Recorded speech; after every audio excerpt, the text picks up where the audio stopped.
Just great. Happy Friday.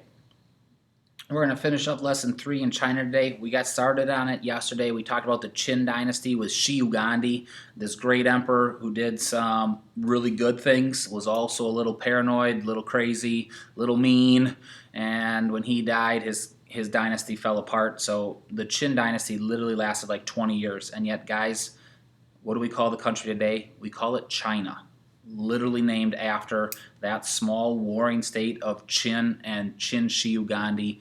That's where China comes from today. Then we moved on to the Han Dynasty, and we had started talking about what made the Han Dynasty great. And today we're going to finish up talking about what made the Han Dynasty great and then what just makes ancient China awesome as well. So we left off, we're starting on page 5 here, down here today. Remember, we're talking about how governments change, and it mattered yesterday because it helps with stability and growth. Let's keep cruising. During this era of peace, literature and arts blossomed. So you got number 1 in your notes, guys. As soon as I hear that literature and arts are blossoming, I should be thinking this sounds like a golden age. There is peace, there is prosperity. I always need those two things. Peace and prosperity leads to good times. We can do it. Writers wrote about current events. They made copies of old historical works. In the arts, painters and sculptors reached out to new audiences. In earlier times, artists had created religious works for rulers and aristocrats. Now, under Han rule, artists created beautiful works of art for less prominent families. Guys, we see that a lot in middle-aged Europe. Who was the only one that could afford to pay a painter? The church. And so you have tons of paintings with religious themes. Then as more people became wealthy, boom, other people said, I don't need a picture of Jesus, I want a picture of my family. And so beautiful works of art started to expand. Under the Han, the ideas of Confucius gained influence. The idea of filial piety, that looks like one word, guys, it should be two, of filial piety. We had talked about that in lesson 2, respect for my family, became very strong. The stability of the government also helped strengthen family ties. The new class of scholarly civil servants greatly influenced government, but other social classes in China remained the same. Daily life also was very similar to what it had had before. So guys, you got number 3 in your notes, and I skipped number 2. Sorry, it's for that less prominent at the end of the paragraph 2 there. Prominent just means not as important, not as wealthy. And so it's a kind of an interesting paragraph that they're talking about there. 1, we have this new group of civil servants. So I might have been born in a low class, but now I'm part of this scholarly civil servants, which has a ton of influence. But the farmers were still the farmers, the merchants were still the merchants, the artisans were still the artisans. Life is pretty much the same, besides we got this new class of civil servants in there. Okay. During the Han Dynasty, new technology helped Chinese farmers and workers produce more than ever before. One major development was the cast iron plow, which could break up the soil more easily than wooden plows could. New iron tools and techniques were used to drain swamps and direct water to parched lands. As a result, land that was once unfit for farming now produced food and other crops.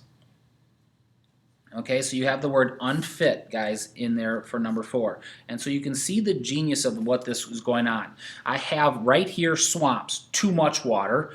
I'm going to take the water from too much and take it to parched, which is like a desert, guys, not enough water, land. So we took 2 places we couldn't farm and equaled them out. We drained and we moved it. Now, some of that just came from getting the cast iron plow, and some of it was the techniques that were needed to be able to do those things. We're getting the food we need.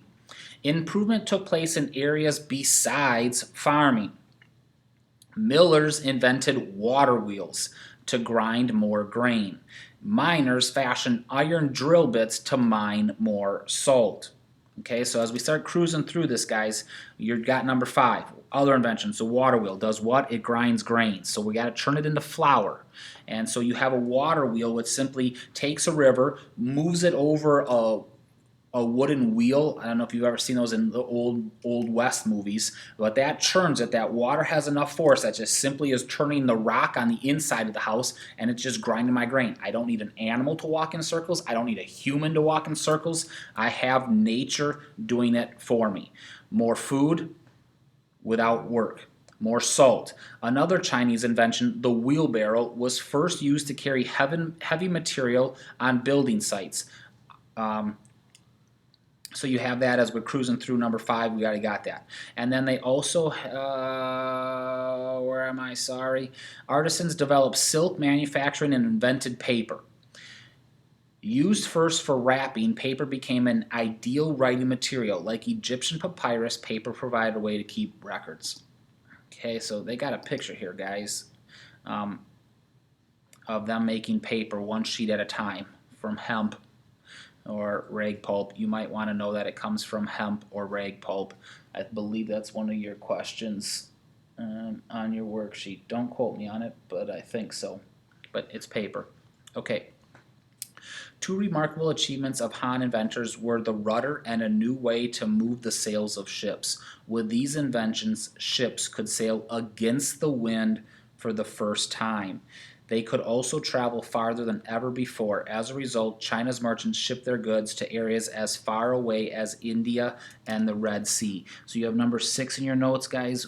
The rudder's what's at the back of a boat to sail it, and then adding sails, I kind of use as a sail to deflect the wind into the other sail. So when I want to sail into the wind, guys, and I just had one big rectangular sail, it would blow me backwards. But if I take it and I redirect it with different sails, I can actually go pretty much into the wind, which obviously allows sailing to go all over the place. Chinese medicine advanced under the Han. Doctors discovered that certain foods prevented disease. They used a variety of herbs to treat illnesses.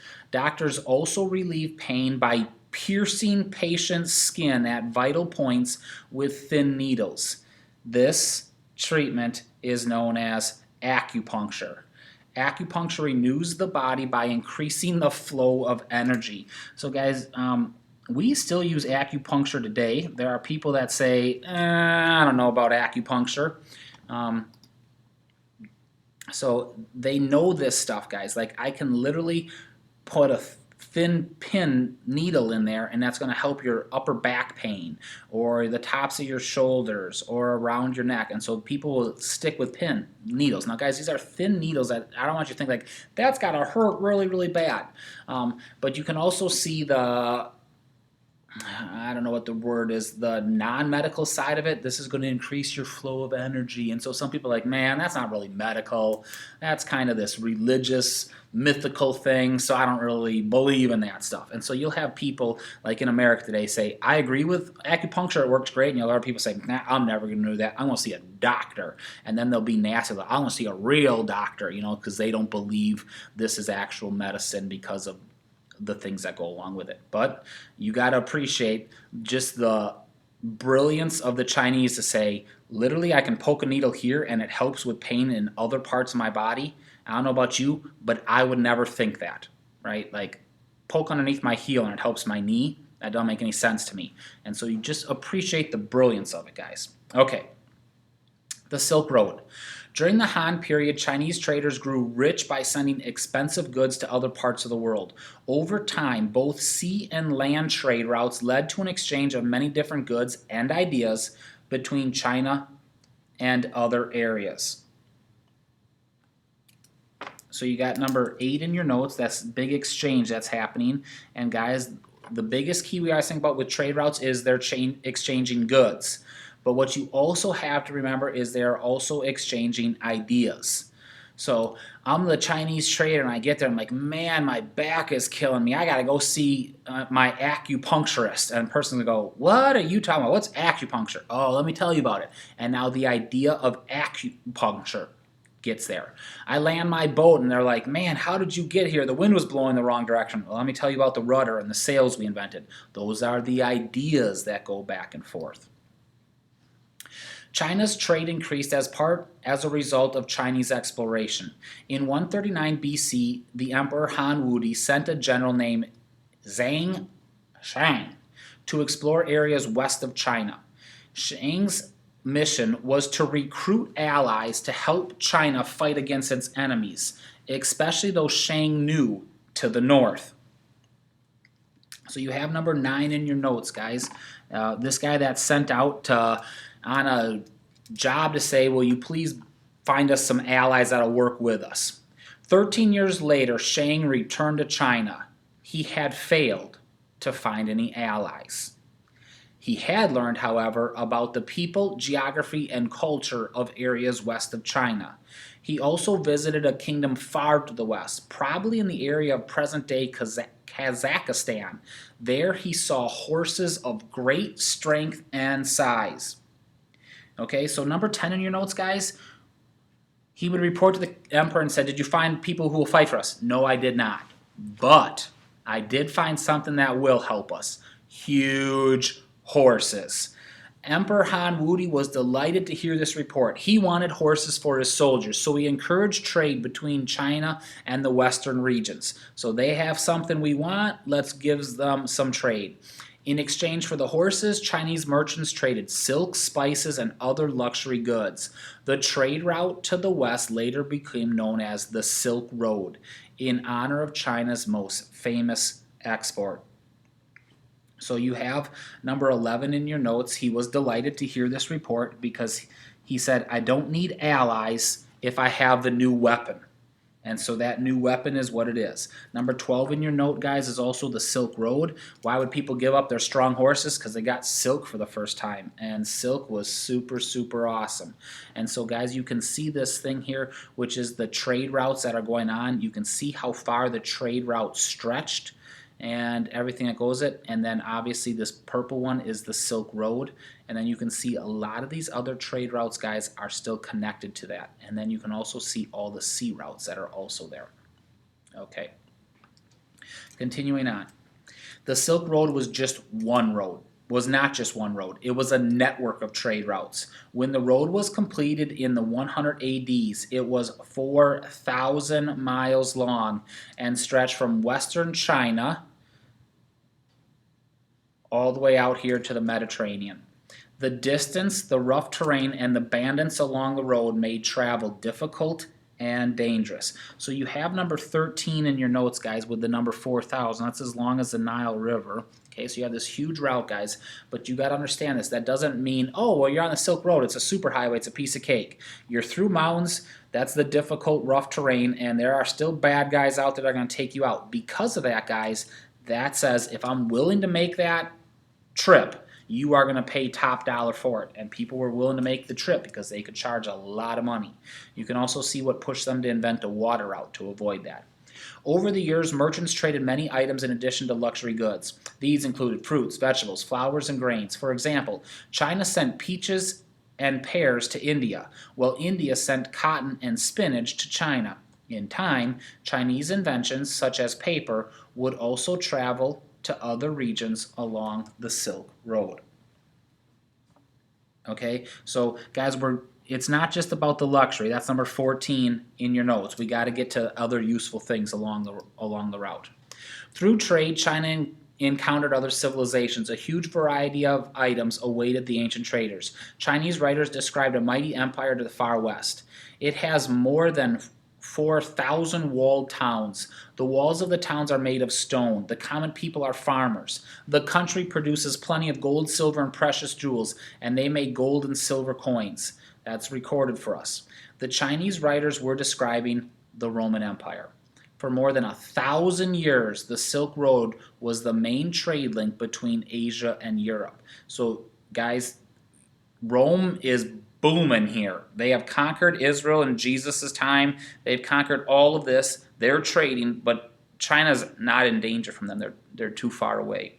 But you have the way that goes. Okay, so number 14 in your notes, you got other civilizations, and then number 15 in your number 16 in your notes, you have the trade between Asia and then Europe that is happening there.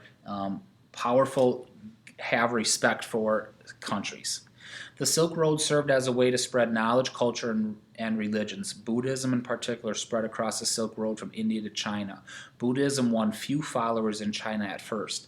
The fall of the Han Dynasty and the long period of unrest that followed, however, spurred the spread of Buddhism. Number 17 in your notes. So Buddhism eventually takes hold, guys, and is going to become the huge religion there. Many of the emperors who succeeded Han Wudi were weak and dishonest. Corrupt officials and greedy aristocrats took over more of the land, forcing many farmers to give up their property.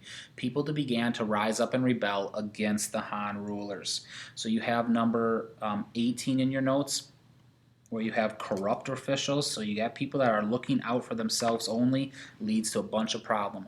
Rebel armies destroyed the Han capital of Lu Wang in 190, in AD 190. By 220 AD, civil war divided China. So you have number 19 in your notes, the end of the Han dynasty. For the next 400 years, China remained divided into many smaller kingdoms. The fall of the Han dynasty and the long years of civil war frightened many Chinese. Feeling anxious, fearful, and unsafe, many people turned to Buddhist ideas. Followers of Confucius and Taoists also admired Buddhist ideas, which influenced their own religious rituals and moral ideas. By the 400 AD, Buddhism had become one of China's major religions. So you have the last one, number 20 in your notes, how Buddhism takes off. It's all about timing, guys. So we're sick of all the fighting, and Buddha says, I can get you out of this world. I can teach you how to live at peace and follow the Eightfold Path, and you're good. And so that went to them because they were so fearful and being unsafe.